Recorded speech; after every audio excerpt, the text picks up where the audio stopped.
Paraibanos e paraibanas, estamos no ar por você, para você aqui na TV Norte Paraíba. Que prazer, que alegria. Mais uma vez estamos juntos, começando uma nova semana por dentro dos principais fatos, acontecimentos e entrevistas marcantes que passam por aqui e ultrapassam toda a semana. Agradecer sempre a você pelo carinho, pela audiência crescente, por estar conosco aqui na TV Norte Paraíba e na Hora H, contando sempre com a sua participação, com a sua interação e com a sua repercussão. No programa de hoje, a Hora H do desenvolvimento da Paraíba. Você já deve ter ouvido falar, principalmente quem tem uma idade já aí considerável, sobre o Polo Turístico da Paraíba, Polo Turístico Cabo Branco. Isso tem desde que foi lançado mais de 40 anos. Pois é, 40 anos depois, enfim, o Polo Turístico de João Pessoa já começa a ganhar forma, a se moldar, e tem já resorts e parques temáticos com data para a inauguração. Mas como foi esse processo ao longo desses 40 anos? Como é que o atual governo conseguiu, enfim, destravar algo que muita gente já dava como perdido, sem jeito, inviável? Como é que a Paraíba está conseguindo atrair investimentos privados, aproximadamente de 3 bilhões de reais, para a constituição de 14 mil novos leitos de hospedagem? 20 mil empregos, pelo menos essa é a projeção. Quais serão os efeitos, os impactos econômicos e sociais, inclusive na mobilidade de João Pessoa? A Paraíba, o estado, João Pessoa, estão prontas para receber esse novo boom do turismo do estado? Nós temos estrutura para receber, além desses resorts?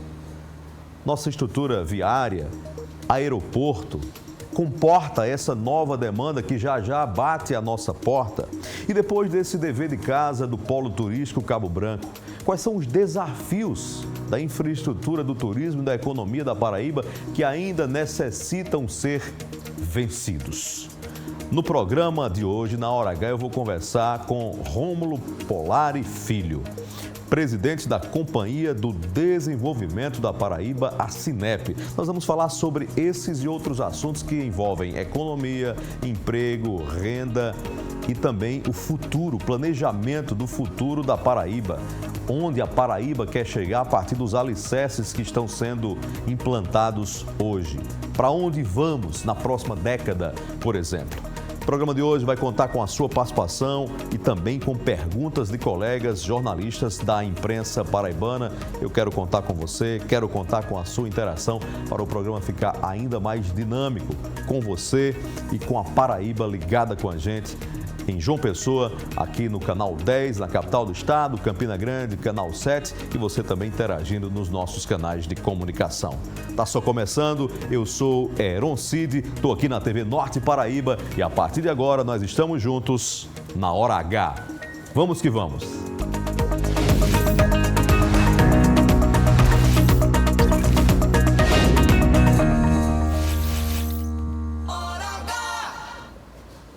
Já de volta, chamando você para interagir nos nossos canais de comunicação.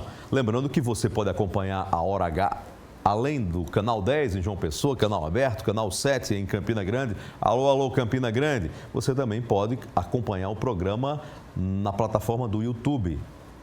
É só acessar TV Norte Paraíba, você vai nos achar e vai poder compartilhar, além de mandar sua mensagem, a sua interação ou a sua pergunta, compartilhar com quem você quiser. Se quiser interagir conosco também, pode mandar mensagens para o Instagram da TV Norte ou falar direto comigo no meu Instagram, @HeronCid. Será um prazer falar com você, como está sendo um prazer receber aqui o Dr. Rômulo Polari Filho, nosso entrevistado de hoje, presidente da Sinep. Obrigado por ter vindo. Vez por outra a gente se encontrar, mas vamos falar sobre o Polo Turístico do Cabo Branco, sobre essa realidade que está se descortinando. Recentemente houve uma visita às obras de alguns empreendimentos no Polo Turístico do Cabo Branco, vi que você estava lá. Enfim, Como é que, doutor Rômulo Polari, vocês da Cinep do Governo do Estado estão vendo a materialização daquilo, ganhando forma, concreto, além do projeto no papel, daquilo que um dia foi só realmente maquete? Assim, para mim, e eu acredito que para o governador também, eu acho que é duplamente gratificante, né? Porque além dos gestores, nós somos engenheiros. Então, assim, para mim, fui professor de engenharia, de planejamento de obras nas faculdades de engenharia aqui em Salvador. Então, é duplamente gratificante. Enquanto gestor, né, por ver um trabalho de todo um time de governo muito técnico, né? Que aí é um bom primeiro ponto para a gente falar. Houve muita técnica envolvida, além da importante decisão política, né? Então, é muito gratificante e eu praticamente toda sexta-feira eu gosto de passar lá para dar uma animada, porque assim, é um trabalho muito duro, né? Foi um trabalho, vem sendo um trabalho muito duro, são muitos atores envolvidos, muita articulação e já respondendo o que você falou na chamada, assim, eu acho que o diálogo foi um fator preponderante para que esse projeto acontecesse. São muitos atores envolvidos. Aí a gente vai IBAMA, SUDEMA, Ministério Público Federal, comunidades tradicionais que ali estão no entorno, os proprietários desses imóveis que obtiveram os editais lá de 1988, 89, era uma opção, um embate jurídico com eles ou abrir um diálogo. Então, assim, teve uma grande construção de diálogo a respeito disso, além de toda uma etapas técnicas que foram vencidas, de licenciamento, junto ao IFAM, SUDEMA, IBAMA, dialogar com os pescadores que estão lá na orla, né? Trazer para o projeto, com a construção da Vila dos Pescadores, que a gente vai falar aqui também. Então, isso é um conjunto de atores, viajar o Brasil e o mundo com esse projeto debaixo do braço, apresentando o porquê da Paraíba para investidores, né? Então, essa sua frase parece simples, né, para quem escuta, né, mas conseguir convencer investidores privados a trazerem e investirem 3 bilhões de reais aqui no estado da Paraíba, né, não é uma tarefa fácil, né? E esse projeto, isso, por exemplo, na estratégia é uma coisa que a gente nunca pontuava para investidor externo, né? Dizer que faz 40 anos que ele não sai do papel. Então, isso é uma coisa que a gente aboliu do discurso, né? Porque podia ser até sem desencorajador. Rapaz, se ninguém quis investir é porque não tem futuro, né? Olha, eu até compartilhar com você. Eu parei de conversar com o paraibano sobre esse projeto em 2019, 2020, quando a gente estava estruturando, porque assim, todo paraibano desacreditava por completo que esse projeto ia sair do papel. Então, acabava que ia contaminando a gente quando a gente ia fazer esse diálogo lá com investidores fora daqui. Já não, quando a gente saía daqui da Paraíba, todo mundo enxergava um potencial. E esse momento, né, é uma coisa que a gente escuta muito hoje em dia, quando a gente vem dialogando com investidores, não só do turismo, mas indústrias. Assim, as pessoas, o que está acontecendo? Todo mundo quer ir para a Paraíba, né? Então, os caras entram na nossa sala já dizendo isso. Né? Então, assim, é um momento econômico de um governo extremamente técnico, na contramão do que vem acontecendo, por exemplo, a nível, inclusive, nacional, né? de contas, ajuste de contas. Então, assim, não é muito comum a iniciativa privada ver na iniciativa pública uma gestão parecida com o privado. Estabilidade e solidez. Estabilidade, sobra, ajuste fiscal, sobra recursos. Eu costumo dizer, mantém um patamar de investimento. O Estado vem há alguns anos mantendo um patamar de investimentos, em novos investimentos, fora custeio, de mais de 2 bilhões de reais ano.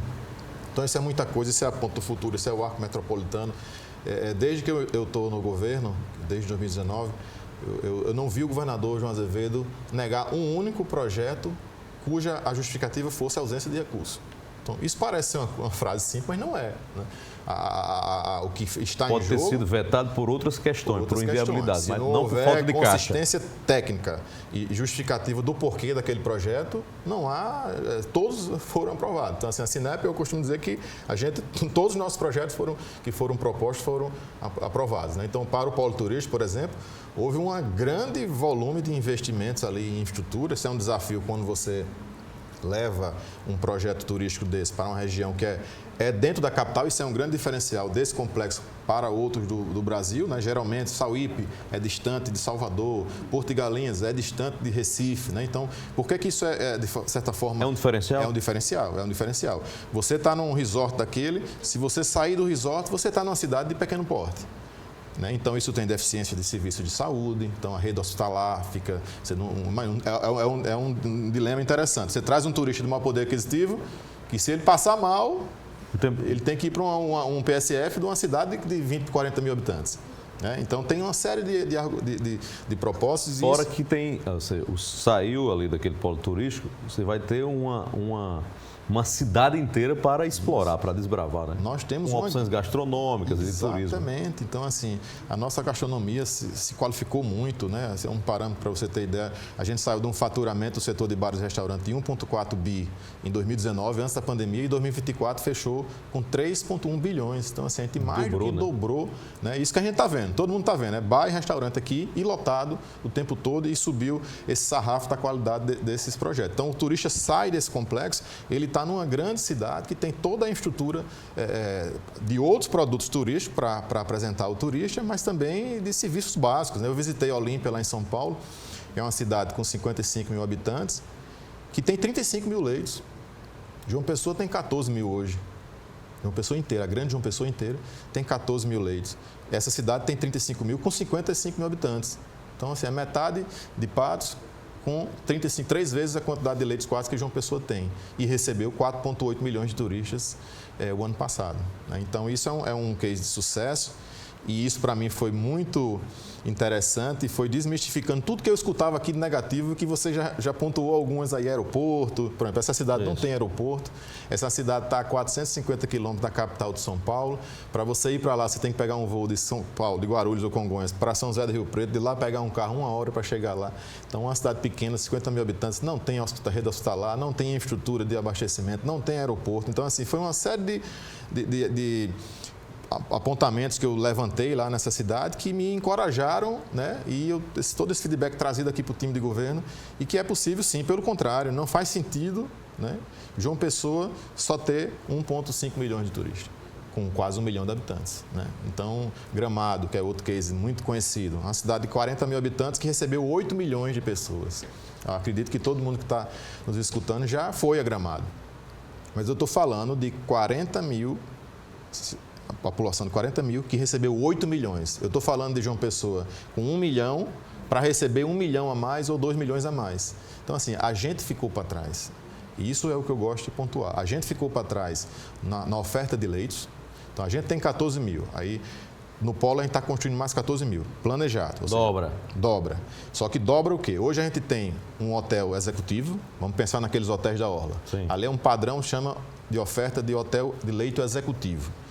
A gente não tinha uma oferta de resort. Como é que você quer ser uma capital competitiva de Nordeste sem resort? Você fechar os olhos aí, qualquer pessoa, e ver quando viaja com sua família para, sobretudo a região sul e sudeste que vem para cá de fora, quer praia. E só hotéis locais, né? Hotéis locais. Então, agora são 14 mil desse leito diferenciado. Então, a gente, na verdade, está preenchendo, não compete com o hotel executivo, ele está preenchendo uma lacuna que a gente tinha desse outro. Mas mesmo com esses 14 mil, Natal hoje tem 28 mil. Então, a gente, assim, está dando um grande empurrão. Quando terminar o polo, vai se igualar a Natal. Se igualar a Natal. Então, é isso que eu estou dizendo, que a gente ficou para trás, né? E o polo, ele vai trazer, eu digo que é como na Fórmula 1, quando tem um acidente que o safety car entra, né? Na pandemia, o safety car entrou. A gente estava para trás, mas a gente quietinho trabalhou o polo turístico, saiu da pandemia com ele pronto. Então, hoje, a gente vem apresentando, o governador foi convidado aí pela Organização Mundial do Turismo lá em São Paulo, que veio o ministro do Turismo, o secretário-geral da Organização Mundial do Turismo, presidente da CAF, para apresentar única e exclusivamente o polo turístico para esse organismo internacional como case de sucesso do Brasil. E o mote não era outro, não, era dizer como alguém conseguiu sozinho fazer isso, criticando as instituições financeiras, o governo federal, que não tem participação, vamos dizer assim, de recursos, né, aportados para isso, né? Houve alguns eventos que a gente participou juntos, mas é para você ver o desafio que é, e não para dizer, exemplo, para dizer, não é possível, o Brasil, que recebeu hoje só 6 milhões de turistas internacionais, ter estados precisando fazer um trabalho hercúleo desse sozinho para conseguir qualificar uma oferta turística, querendo expandir isso para o Brasil inteiro. Mas, assim, é importante que o governador apresentou o polo como o case de sucesso do Brasil, que deve ser repetido, mas não é fácil, assim, não é uma coisa que se faz de um dia para o outro. Não tem fórmula pronta, né? A gente pegou de surpresa aí, depois da pandemia, os outros estados. Doutor Romulo, fique à vontade aqui para a gente continuar essa conversa aqui no programa. Está só começando, a gente vai ter que fazer uma parada rápida aqui na hora H de hoje, que já deu para sentir qual é o tema aqui. Desenvolvimento da Paraíba. Polo turístico, claro, como um grande carro-chefe, mas Que outros desafios a Paraíba tem, o interior do estado tem, em relação ao desenvolvimento econômico? Como descentralizar essas riquezas da Paraíba, que geralmente estão concentradas ali em municípios polos, para não dizer só na região metropolitana de João Pessoa e na região metropolitana de Campina Grande. Está só começando essa entrevista, eu quero chamar a sua atenção porque tem muitas informações importantes para a gente dialogar no programa de hoje. O intervalo comercial é rapidinho, daqui a pouco a gente volta aqui na TV Norte Paraíba, na hora H. Até já.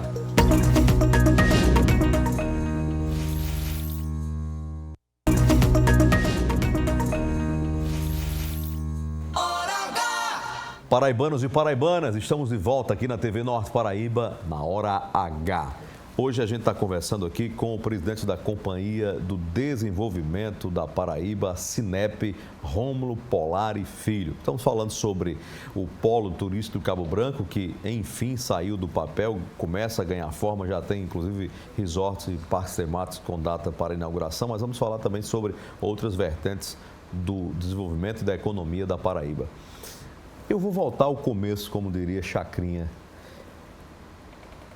Você está no governo João Azevedo desde o primeiro dia. Qual foi o instante em que vocês sentaram para exumar, vou usar essa palavra, exumar esse projeto que já tinha passado por governo Buriti 1, 2, Ronaldo, Maranhão, Cássio, Ricardo Coutinho e João Azevedo? Qual foi o momento que vocês entenderam que era preciso ressuscitar esse morto que ninguém botava fé nenhuma nele?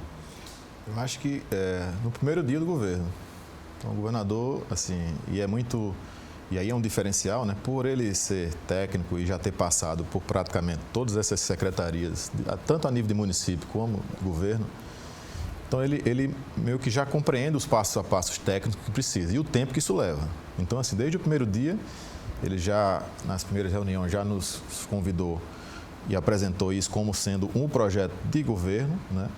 E pedindo ousadia, eu me lembro a palavra que ele usou, né? E como eu já tinha uma certa, já acompanho o governador aí desde 2005, né? Uma história, ele foi secretário de habitação, eu fui diretor de planejamento dele, então assim, eu já entendo um pouco a forma de trabalhar, a velocidade, né? Quem é do governo sabe que ele é acelerado, né? Ele é sempre cobrando, e a partir dali foi definido, ele já solicitou um grande diagnóstico do cenário e a gente construir isso. O diagnóstico dizia o quê? É uma série de fatores, Era de etapas. Era desencorajador o diagnóstico? Era um paciente grave? Um pouco. Mas existiam etapas técnicas ainda não superadas. Vou lhe dizer um extremamente importante, relevante. É segurança jurídica. Então, vamos lá. Vou dar o exemplo do Tauá. Quem coloca 700 milhões de reais em cima de um processo que está judicializado? Né? Então, era uma disputa? É uma disputa entre o cessionário do terreno e o Estado. Os antigos, né, que tinham lá atrás. Então, por exemplo, para esse tipo de situação, a gente praticamente conversou com todos, né? E chegou a... Tauá, que o senhor está falando, é esse aqui, né? Esse empreendimento. Então, assim, esse é o maior empreendimento hoje do Polo. E aí, Heron, só esse empreendimento vai ter mais de 5 mil leitos. 5 mil leitos? 5 mil leitos. Então, é uma obra de quantos milhões? Esse aí mais de 700 milhões, quando você juntar com os equipamentos internos todos. Então, assim, tudo melhor. O melhor equipamento. Um resort. Resortão daquele padrão com... Isso é o estilo all inclusive, sim? É pensão completa, né? Acho que a diferença Só sai é que se quiser. Não tem a parte de bebidas, mas acho as 3 refeições. Sim. E eles têm um produto, eles têm equipamentos em Minas Gerais, é um grupo mineiro, tem em Goiás e tem em São Paulo. Então, foi o primeiro produto do Nordeste. Então, a gente entrou numa concorrência muito grande com todos os estados do Nordeste para saber onde é que ele ia colocar o produto dele, que é do Nordeste, né? Então, que seria no Nordeste. Então, a gente conseguiu vencer essa argumentação. Aí vem toda aquela... Mas, para poder chegar nesse ponto, a gente precisou, 2019, 2020, se trancar para resolver todo internamente, todas essas pendências. Tem débitos tributários, Prefeitura de João Pessoa, licenciamento ambiental sem estar completo. Teve muita resistência de quem passou 40 anos segurando o terreno para especulação imobiliária e simplesmente não queria investir e se dava, talvez, ao entendimento de que não, isso aqui foi doado a mim, é meu e acabou. É uma discussão jurídica que houve, mas a gente, e é o perfil do governador, promoveu o diálogo, mas não só o diálogo, isso foi materializado. Então, isso foi, a gente dialogou, fez uma lei na Assembleia Legislativa, uma lei estadual, que deu oportunidade àqueles que adquiriram o edital lá atrás empreender nos moldes atuais. 6 meses.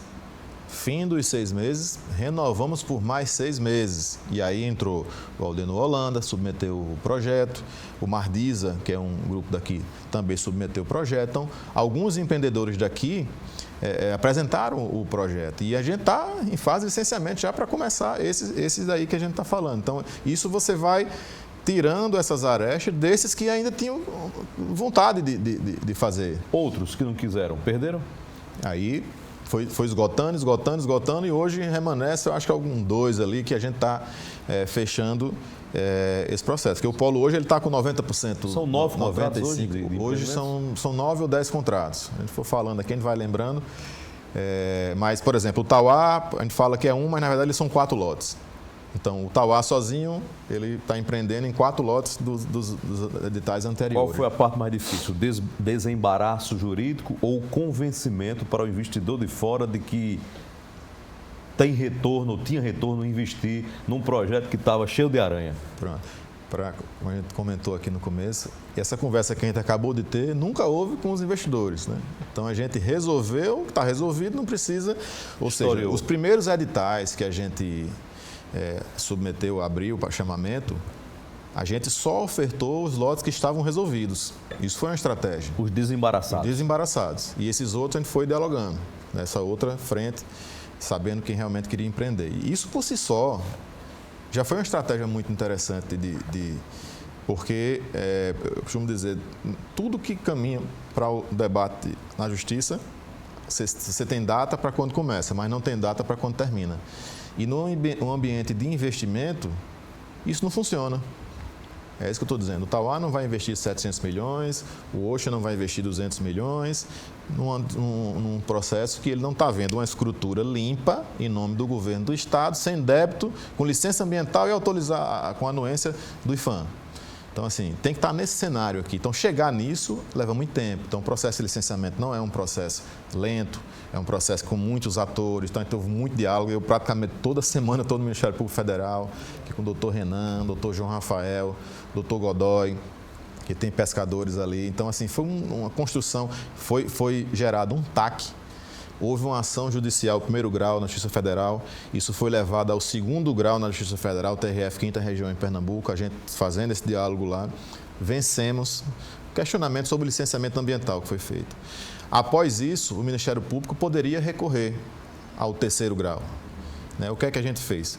Chamou, vencemos, mas vamos fazer o seguinte, o que é que a gente pode fazer mais do ponto de vista de melhoria do meio ambiente aqui no entorno sobre o polo, que pudesse a gente, não, assim, o 2º grau já definiu, mas enfim, e assinamos um TAC com mais alguns compromissos, e foi o cercamento de Parque das Trilhas, que a gente já vai com os 2 contratos aí passar de quase 8 milhões de reais. Quando a gente vê aquelas imagens do polo, muitas pessoas acham que aquilo tudo vai ser desmatado. Não é. Então, ali tem 578 hectares, que é a unidade de conservação, não pode. O que tem hoje suprimido lá, naqueles empreendimentos, quando a gente vê essas imagens aéreas, corresponde a 3% da área do polo. O polo ele foi criado por lei, tem 654 hectares. Então, o que está hoje suprimido lá, 3%. Quando todos os empreendimentos, inclusive o que a gente não contratou ainda, tiverem construídos, isso vai chegar a 7%. Então, é o contrário, a gente vai preservar, que foi o que a gente escreveu no TAC, a gente vai cercar aquele Parque das Trilhas, a gente vai desenvolver um projeto para que tenha ecoturismo ali dentro, envolvendo as comunidades. É isso que eu ia lhe perguntar, essa Mata Atlântica ao redor, ela agrega valor aos empreendimentos? Não tenha dúvida. Hoje, o turista, no pós-pandemia, até no segmento luxo, é um novo luxo que se chama, é um luxo que ele quer se conectar à natureza e se conectar às comunidades locais.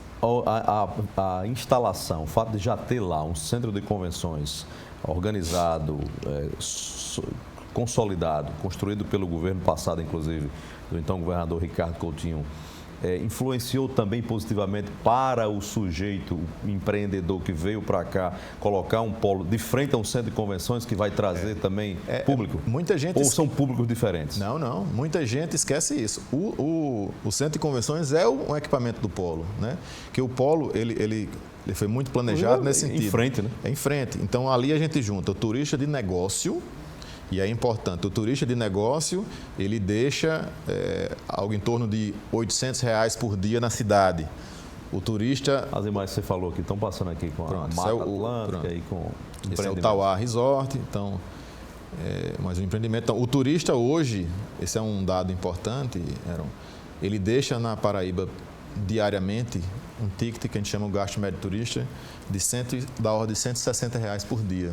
É baixo hoje, né? Baixo. Em Porto de Galinhas isso é 450, em Fortaleza isso é 450. O turista de negócio ele deixa já R$800. Então, por isso que esse turismo que vai vir para o polo, além de ter um quantitativo maior, ele vai vir um turista que tende a levar a gente para isso que já existe nos vizinhos. Para gastar mais. Gastar mais. Aqui, e aí é a vantagem. Como é aqui dentro de João Pessoa, então esse turista ele vai passear, ele vai conhecer o centro histórico da cidade, então ele vai ter um volume grande de centro histórico e interior. Isso é uma coisa muito importante da gente entender o planejamento que está em curso. Então, a gente está no meio de Pernambuco e Rio Grande do Norte.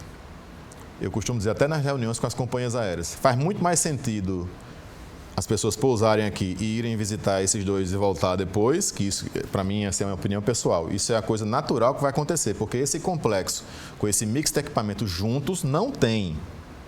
Todo investidor não tem concorrência. Todo investidor que eu trago aqui, de grande porte, nacional, internacional, eles olham isso não existe. Você está classificando João Pessoa como um ponto de convergência entre Recife e Natal? Isso. A partir agora do complexo do Polo Turístico Cabo Branco, porque ele tem um grande centro de convenções, um dos maiores do Brasil, um dos maiores teatros do Brasil, assim, todo mundo, isso é inquestionável.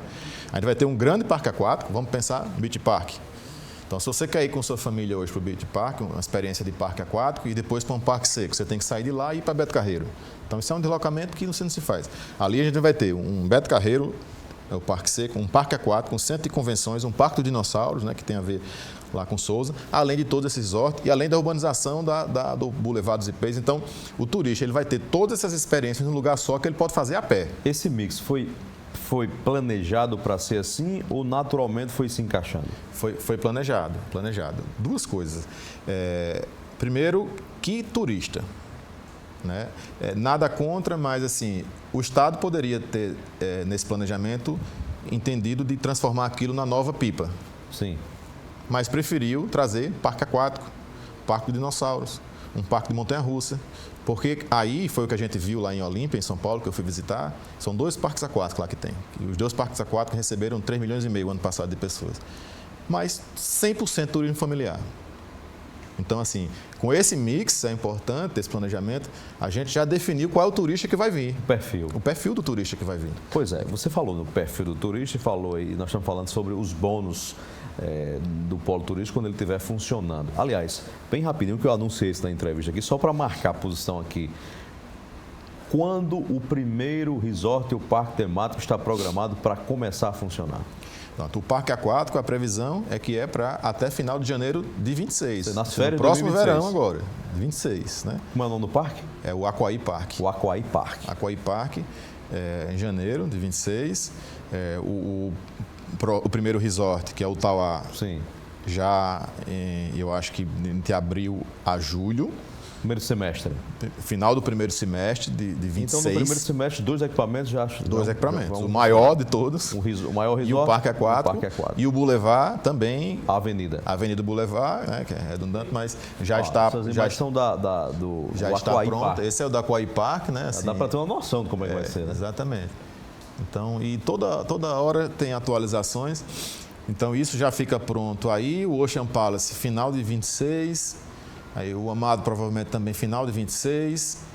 E aí todos os outros que estão em processo de então, início de construção. Em 2026 o polo vai ter uma cara. Tem uma cara. Tem uma cara. Sim. Agora, o polo tem uma cara e muita gente de João Pessoa fica preocupada. Mas quais são os ônus para João Pessoa?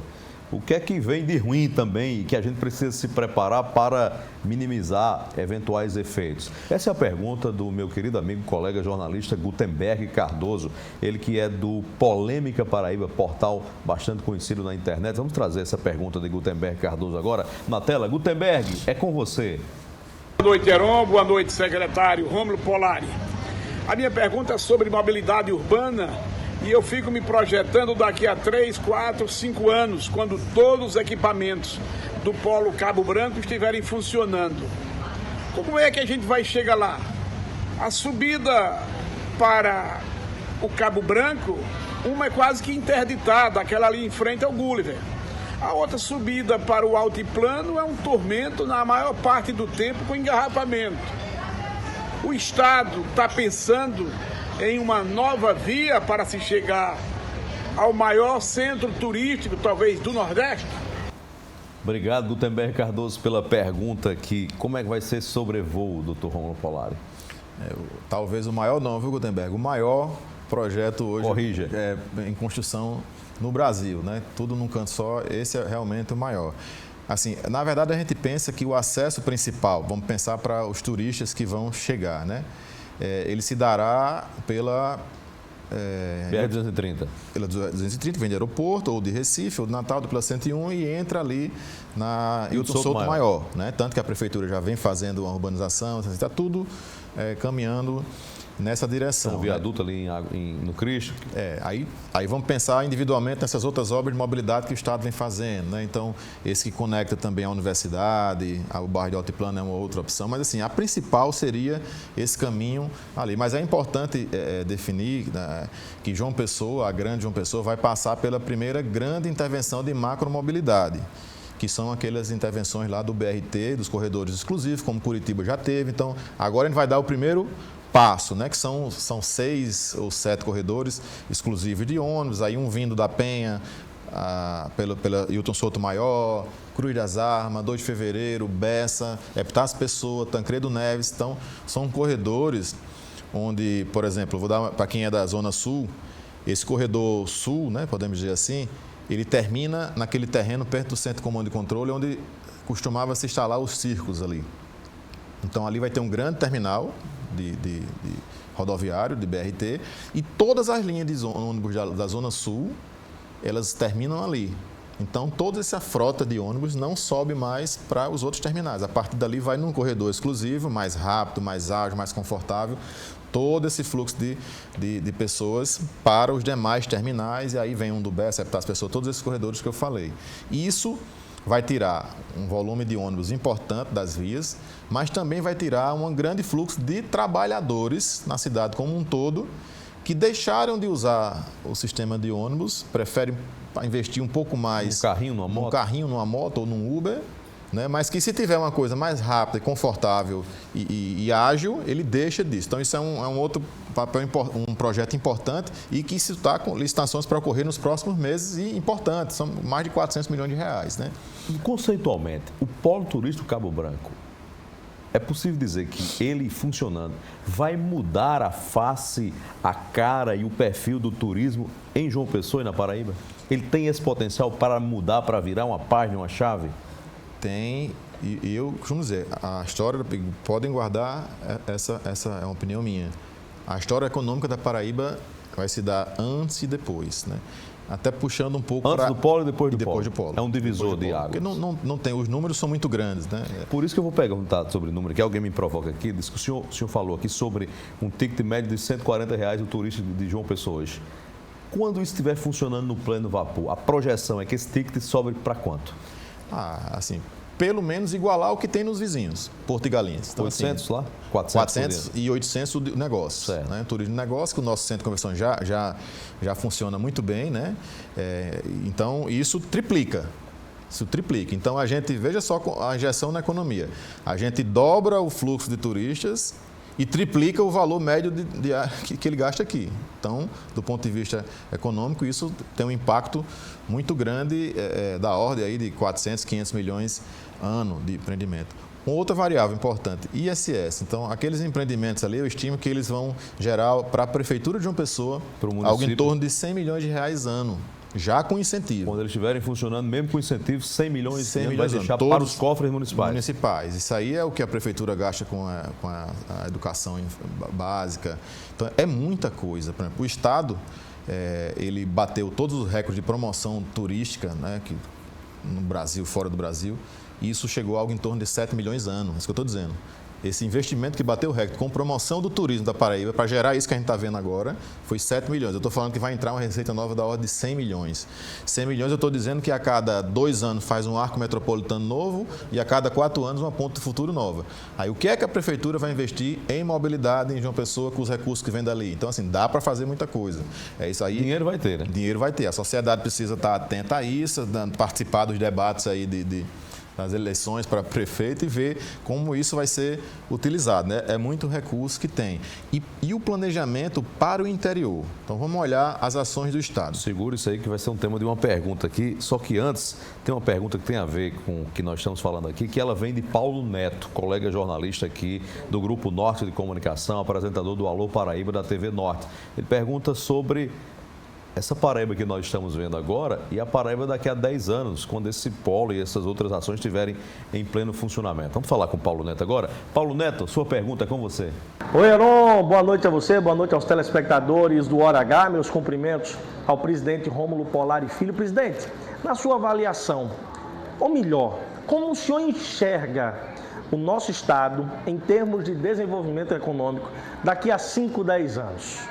Temos boas perspectivas para a Paraíba do futuro? Obrigado, Paulo Neto. Qual é a projeção da Paraíba daqui a 10 anos, a julgar pelas sementes que estão sendo plantadas? Eu costumo dizer que a gente está escutando muito a frase de que a Paraíba vive o seu melhor momento, né? E eu complemento, mas não ainda o maior. E exatamente... Ainda virá o maior momento. Ainda virá o maior momento, porque... tudo que está sendo feito e investido aqui é um grande planejamento de investimentos, é um arco metropolitano que os estados vizinhos já prometem há muito tempo e não conseguem, e agora não, já tem data, a obra já está avançada, final do ano já termina a parte de pavimentação, final do primeiro semestre de 26 é que esse arco está pronto, a ponte do futuro. Então, isso não é só uma ponte que está fazendo, não é só uma ponte que está fazendo. Você conectando esse arco com essa ponte do futuro, o complexo rodoviário, levando ao Porto Cabedelo, todos os investimentos que estão existindo no Porto Cabedelo, né, para trazer uma nova era de transporte de containers, né, que hoje a gente é muito forte em granel líquido e solo, então vai colocar no outro ponto, vai deixar muito mais competitivo o estado da Paraíba para o desenvolvimento econômico dos mais diversos setores, né, na questão de logística. Isso é diferencial e isso é um daqueles pontos que fazem o investidor externo querer vir para cá, né. Além disso, o Polo Turístico Cabo Branco, né? Então, o Polo Turístico Cabo Branco, pensando nessa conexão aí para o interior, todo esse desenvolvimento, a gente está dizendo que vai trazer para cá mais 1 milhão, mais 2 milhões de pessoas. Mas existem também algumas ações, e isso que as pessoas precisam entender, que a gente tinha ficado para trás e a partir de agora a gente apertou o botão que vem muita gente para cá. É fácil pensar agora que virá voo internacional, porque agora tem demanda. Isso não adianta você colocar... Isso é lógica comercial. É uma lógica comercial. Não é chegar numa companhia aérea, bota um revólver na cabeça e diga, bota um voo internacional para cá. O cara quer ganhar dinheiro. Então, tendo demanda, e uma demanda de um maior poder aquisitivo desse, com um complexo desse, para mim, não há a menor dúvida que isso vai ser um movimento mais natural que existe. Será natural um novo aeroporto ou a melhoria desse que tem? Não, esse é outro ponto importante. Esse nosso aeroporto... Esse que tem aí foi meio desdenhoso. Mas o que a gente tem hoje? O que tem para hoje? Esse nosso aeroporto recebeu ano passado, a gente já vem aí há 4 anos consecutivos, desde a pandemia, tendo incrementos aí da ordem média de 15% ao ano de incremento de número de passageiros. E isso chegou a um recorde do ano passado de 1.600.000 passageiros. Bateu o recorde. Bateu o recorde. A capacidade nominal do aeroporto, após essas reformas que a AENA fez, é uma empresa espanhola que foi privatizada, ele é a mesma empresa que faz a gestão de diversos aeroportos do Nordeste. A capacidade dele hoje já é de mais de 2 milhões de turistas.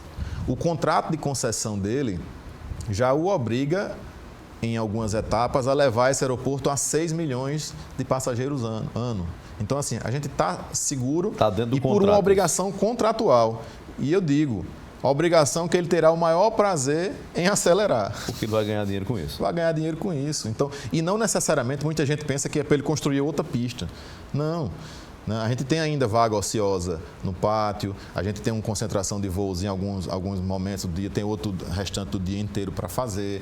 Às vezes é um ponto crítico que é mais esteiras daquela de detector de metal, coloca uma a mais, você já aumenta a capacidade de operacional do aeroporto. Então isso é um outro ponto que a gente precisa parar. Esse voo internacional vai para Lisboa da TAP, que pousa em Recife, em Natal. Se ele quiser pousar amanhã aqui, ele pousa, essa pista já recebe do jeito que ela está. Houve grandes investimentos aí também. Então, assim, isso é uma coisa que a gente não deve se preocupar. O nosso aeroporto, ele está preparado hoje e já está preparado para até 6 milhões por uma obrigação contratual da empresa que ela terá o maior prazer em realizar. Mas a gente indo para o interior. Não sei se você tem outra pergunta para fazer. Então, vamos lá. Então segura aqui para o interior. Não sei se a gente tem que dar uma parada agora para ir para o intervalo. Hoje a emenda aqui a pergunta, é uma pergunta que vem do... Tem do interior e tem também sobre o litoral norte paraibano. Tem uma pergunta de Paulo Pessoa, que tem a ver com Campina Grande e a gente pode associar ao interior da Paraíba também. Paulo Pessoa é nosso colega do Grupo Norte de Comunicação em Campina Grande, é também da TV Borborema, tem blog na internet, o blog Paulo Pessoa, sempre está com a gente colaborando com suas perguntas e questionamentos. Paulo Pessoa é quem pergunta agora na tela. Oi, Heron, boa noite, meu amigo, boa noite, Rômulo Polari, eu espero que essa mensagem encontre vocês bem. Rômulo, nós temos aqui em Campina Grande um fato incomum, se comparado a outros estados do nosso país, que é a sede da Federação das Indústrias ficar no interior, aqui na Rainha da Borborema. FIEP, Sistema S, que viveu uma grande crise de identidade, com investigações e grandes escândalos recentemente. Eu gostaria de saber até que ponto isso afetou o trabalho da Cinep no desenvolvimento dessa região e quais são os desafios que vocês têm hoje, além, claro, das metas, dos objetivos no aspecto de desenvolvimento aqui para a região de Campina Grande. Nós temos a duplicação da BR-230, o Estado, ele planeja de alguma forma trazer uma espécie de zona franca para essa região, na tentativa de atrair novos investidores. Como é que fica o trabalho de vocês diante desses investimentos que são feitos aqui em Campina e também no restante do interior do Estado? Quais são os objetivos e metas da Cinep? Obrigado, Paulo Pessoa, pela pergunta que será respondida pelo presidente da Cinep, Rômulo Polari Filho, depois do intervalo. Daqui a pouco a gente volta aqui na TV Norte Paraíba, na Hora H. Mude de canal não, até já.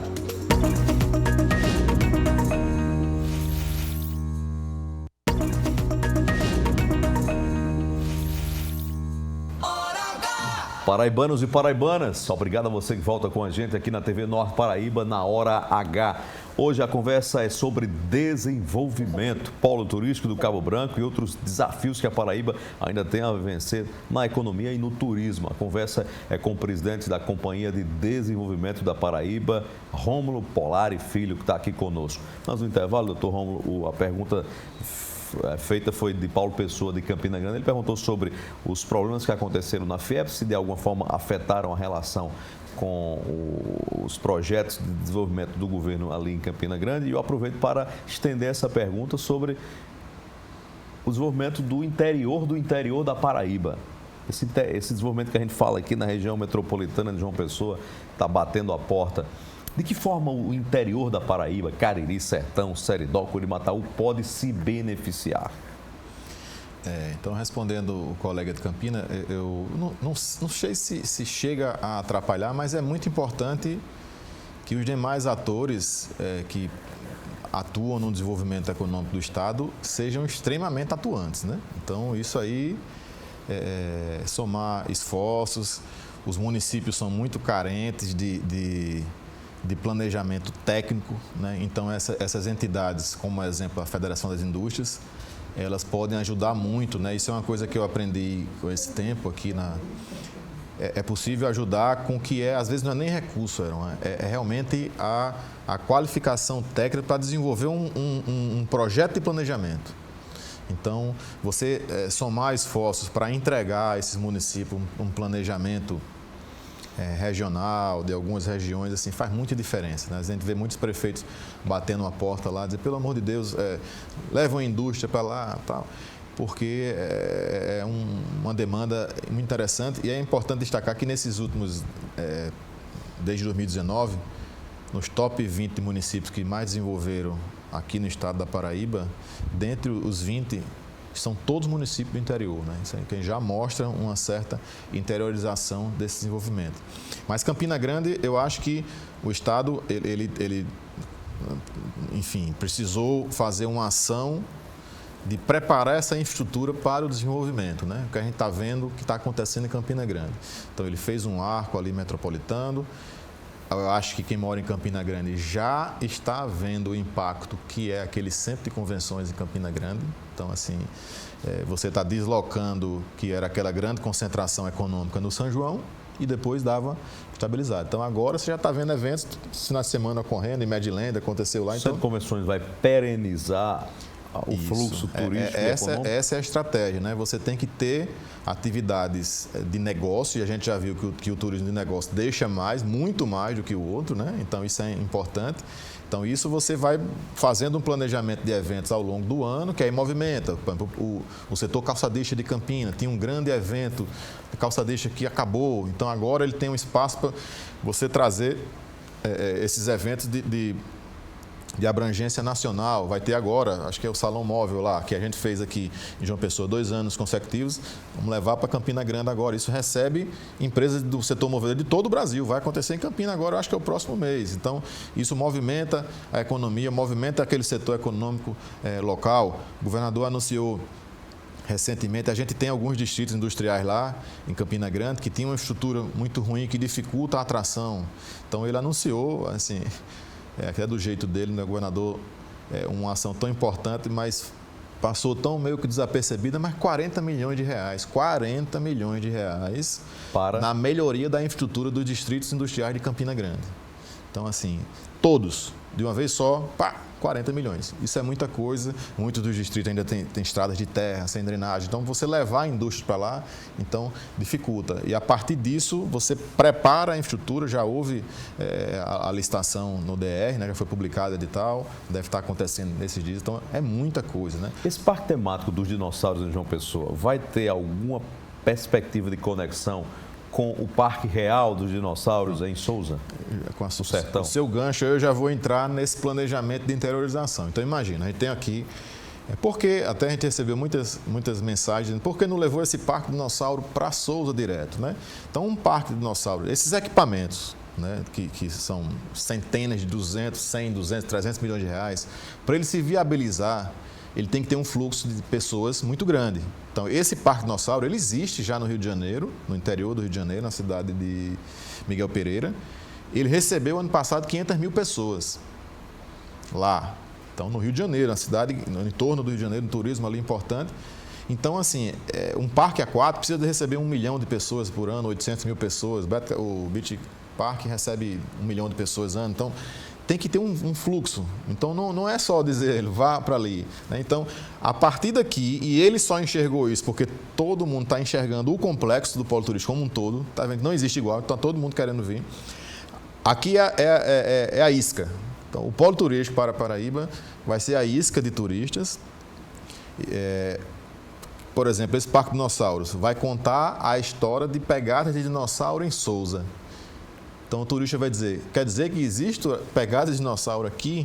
Quero conhecer. Quero conhecer. Então, E aí, eu quero conhecer, talvez na próxima oportunidade, e aí você já conecta com o aeroporto de Patos. Ou seja, há um grande investimento que está acontecendo lá no estado, mais de 30 milhões de reais, que vai viabilizar o aeroporto de Patos, já trazer um voo regional. Então, já em curta distância, né? Que isso é uma variável importante. Então, você viajar 400 quilômetros, turista de maior poder aquisitivo, mas aí já tem um aeroporto que para ali mais perto, né? E outros 3 importantes investimentos do estado que estão acontecendo no interior. Então, a gente tem o radiotelescópio Bingo, ou seja, o maior da América Latina. A gente visitou com o governador lá na China o maior radiotelescópio do mundo, o FAST, e a gente foi ver o radiotelescópio. Mas quando a gente chegou para visitar, a gente viu uma cidade da astronomia na base do radiotelescópio, que recebia 1 milhão de pessoas por ano, numa cidade muito pequena na China. Então, o governador atirou numa coisa e acertou no que não viu. Então ele foi para lá com a missão de ver o radiotelescópio, mas voltou encantado e chegou aqui já anunciou o projeto da cidade da astronomia. Que vai ser em Aguiar, né? Vizinho Aguiar e a cidade de Carrapateiro. Eu acho que entre um e outro. Conexão. Né? Tem uma pergunta que é sobre isso, ela é de Alisson Bezerra. O Alisson, que tem blog na internet, também é de todo o portal Mais PB, sempre está aqui conosco. O Alisson Bezerra pergunta agora na tela. Boa noite, Heron. Boa noite ao presidente Rômulo. Presidente, o governo está construindo a Ponte do Futuro que vai ligar os municípios de Cabedelo, Lucena e Santa Rita. Com isso, há a intenção por parte do governo do estado de ampliar, de intensificar ações de turismo para Lucena, que é uma cidade rica em belezas naturais, mas ainda não tão explorada. Do litoral para o sertão, o governo também tem falado na edificação do intercâmbio entre Aguiar com o telescópio Bingo, Souza com o Vale dos Dinossauros e Cajazeiras com o Museu da Transposição. Como é que anda esse projeto? E para que ele possa ter força, há incentivos ou há articulação por parte do governo para que os voos que cheguem a Patos e Cajazeiras sejam em aeronaves maiores? Obrigado, Alisson Bezerra, pela pergunta aqui na Hora H. O Alisson está atualizado aí, tudo aí, do nosso planejamento, viu? Então, realmente, o Estado tem essa, concluindo lá no entorno. Então há um tripé turístico ali no sertão. Então, a gente tem o radiotelescópio Bingo, a cidade da astronomia, e na cidade da astronomia são 50 milhões de reais. Então, assim, com parceria e um turismo altamente qualificado, um turismo técnico-científico, que pessoas vão vir do mundo inteiro ver um equipamento que faz a observação do universo, né? Então, assim... Seria difícil imaginar, algum tempo atrás, um investimento de 50 milhões de reais numa cidade pequena do sertão da Paraíba sobre turismo e ciência. Turismo e ciência. Então, aí dali você conecta com o próprio Vale dos Dinossauros de Souza, que também está recebendo um grande investimento agora, e você conecta com o que ele pontou ali, que é o Museu da Arqueologia lá em Cajazeiras, é o Museu da Transposição de São Francisco. Também é um grande projeto. Então, esse tripé, né, vai viabilizar uma rota turística muito importante de turismo técnico-científico ali naquela região. Inevitavelmente, o Vale dos Dinossauros, que tem um potencial paleontológico enorme, com esse novo momento, inevitavelmente, ele vai deslanchar? Vai, e eu vou lhe dizer, se eu tivesse bola de cristal, eu diria, para mim, a partir da operação do Polo e do Parque dos Dinossauros, é questão de tempo de ter um equipamento lá também, um parque já de uma estrutura maior, quem sabe com um parque aquático também. Então, isso a gente já vem conversando, mas o pessoal está chegando. Então, assim, tem um caminho aí que a gente está estruturando e planejando em relação a isso, né? Então, esse turismo interior, lembre o ICMS Caminho dos Engenhos, que o governador lançou. Então, assim, para mim é um gol de placa, assim. É um projeto que vai agregar ao que é a nossa história, um turismo altamente qualificado, de levar turismo aos engenhos, da mesma forma que as vinícolas fizeram na região sul e na Europa inteira, né? Então, hoje, a receita de turismo da vinícola é maior do que a receita de produção do vinho propriamente dito, né? E alguns engenhos nossos também já tem acontecendo isso. Então, assim, vai dar... O turismo gerando tanto quanto a produção do produto. Até mais do que a produção. Quem já conhece aquela estrutura lá do Triunfo de Areia, aquela estrutura de turista que tem ali, então aquilo precisa ser reproduzido em outras regiões do estado e os nossos engenhos vai contar uma história nossa. E isso é o turismo de verdade, né? Então a gente está investindo cirurgicamente nesse tipo de situação, que é esse turismo que a gente comentou aqui no início. É o que o turista quer ver, é o novo luxo, né? Ele quer conhecer uma história de verdade daquele local, né? Conhecer aquele engenho, que história que está lá. Experienciar aquela história. Experienciar aquilo ali, desde quando isso existe, qual foi o caminho associado ao nosso processo de descobrimento e colonização. Então, você tem uma história de verdade para contar, né? Quando eu estive lá no Parque de Dinossauro, lá no Rio de Janeiro, o primeiro momento que você entra é ele com um túnel do tempo, que ele inventou uma história, que aquela propriedade, o antigo achou um ovo de dinossauro, aí eu disse, esse teu projeto é fantástico, mas lá tu vai contar uma história de verdade. Porque em Souza, lá foi assim, né? Alguém achou a primeira aconteceu, pegada. Está lá para você ver. Aí eu mandei os artigos científicos todos de Souza, daqueles estudos, mandei para o grupo, ele já se apropriou dessa informação e vai trazer para cá. Então, assim, vai ser uma conexão muito interessante. Sobre Lucena, é importante pontuar que aquela ponte, que se você olhar no Google Earth, assim, por cima, Cabedelo não tem mais território, né, para desenvolver. E do outro lado, terra livre, né? Santa Rita. Então a gente já tem conhecimento de um grande projeto que tem para o outro lado da ponte já.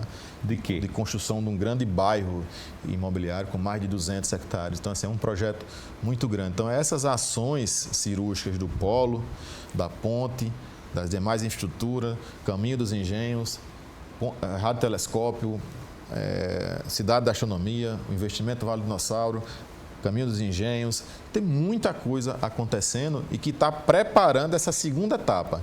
Eu digo, o polo é a isca. A Paraíba, esse turismo vai interiorizar, não tem como não interiorizar. Essa segunda etapa que você está ousadamente chamando de maior momento? Também? Sim. Não tenha dúvida, não tenha dúvida. Teríamos muita coisa para falar aqui a partir do que a gente iniciou aqui nessa introdução e vamos voltar a falar com Rômulo Polari Filho, presidente da Companhia de Desenvolvimento da Paraíba, Sinep. Rômulo, muito obrigado por ter vindo aqui para a gente refletir juntos sobre esse momento e os momentos que a Paraíba pode perseguir, caminhar a partir dessas sementes que estão sendo plantadas. Muito obrigado. Eu que agradeço o convite, é sempre bom falar sobre o desenvolvimento do nosso estado. É um estado que vem nos orgulhando muito. Todo mundo vem reconhecendo esse momento que o estado da Paraíba vem. A gente recebe investidores. Ontem mesmo recebi. O que é que todo mundo quer vir para cá? Então, se orgulhem disso, né? A gente vive um bom momento. Hoje a gente tem orgulho de dizer que é paraibano. Bom, e a gente vai ficando por aqui, agradecendo a você pela audiência. O programa Hora H é reprisado toda terça-feira às 8h30 da manhã. A gente volta a se encontrar na próxima segunda-feira, 8h30 da noite, aqui na TV Norte Paraíba, na Hora H. Paz no coração, fé em Deus, fé em Jesus Cristo de Nazaré, fé na vida, Paraíba. Até a próxima segunda-feira. Até lá.